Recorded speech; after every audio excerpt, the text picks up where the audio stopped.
મનીષ ગોસ્વામીએ વેપારી પાસેથી 25 લાખની ખંડણી માંગ્યાની ફરિયાદ નોંધાઈ. માથાભારે મનીષ ગોસ્વામી ફરીથી સક્રિય થતા વેપારીઓમાં ફફડાટ. સુભાષ ચોકમાં આવેલી કપડાની દુકાનમાં આવીને 25 લાખ નહીં આપે તો જાનથી મારી નાખશે તેવી ધમકી આપી ઘાટલોડિયા પોલીસે ગુનો નોંધ્યો.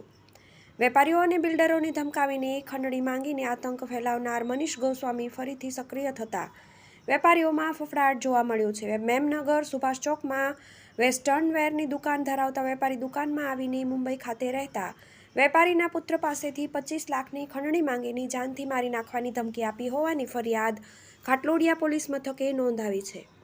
મનીષ ગોસ્વામી વિરુદ્ધ અમદાવાદ ઉપરાંત અન્ય શહેરોમાં અનેક ગુના નોંધાઈ ચૂક્યા છે અને વિશાલ ગોસ્વામી ગેંગ સાથે પણ તેની સંડોવણી બહાર આવતા કાર્યવાહી થઈ ચૂકી છે. શહેરના નારણપુરા શાસ્ત્રીનગરમાં રહેતા દિનેશભાઈ કોન્ટ્રાક્ટર મેમનગર સુભાષ ચોકમાં લેડીઝ વેસ્ટર્ન વેરનો વ્યવસાય કરે છે. દિનેશભાઈનો એક પુત્ર કરણ મુંબઈ ખાતે રહે છે અને અમદાવાદ ખાતેની દુકાનમાં કપડાં સપ્લાય કરે છે. ગત 31 ઓક્ટોબરના રોજ દિનેશભાઈ તેમની દુકાન પર હતા ત્યારે મનીષ ગોસ્વામી રહેવાસી ન્યૂ પરિવાર હોમ્સ, ન્યૂ એસજી હાઈવે, ગોતા નામનો માથાભારે વ્યક્તિ આવ્યો હતો.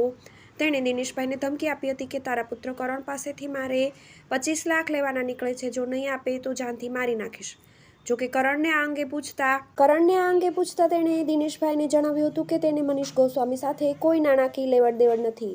આ અંગે ઘાટલોડિયા પોલીસે મનીષ ગોસ્વામી વિરુદ્ધ ગુનો નોંધીને કાર્યવાહી કરી છે. આ અંગે ઘાટલોડિયા પોલીસ સ્ટેશનના પોલીસ ઇન્સ્પેક્ટર જે.એસ. કંડોરિયાએ જણાવ્યું કે મનીષ ગોસ્વામી હાલ ફરાર થઈ ગયો છે અને તેને ઝડપી લેવા માટે કાર્યવાહી કરવામાં આવી રહી છે.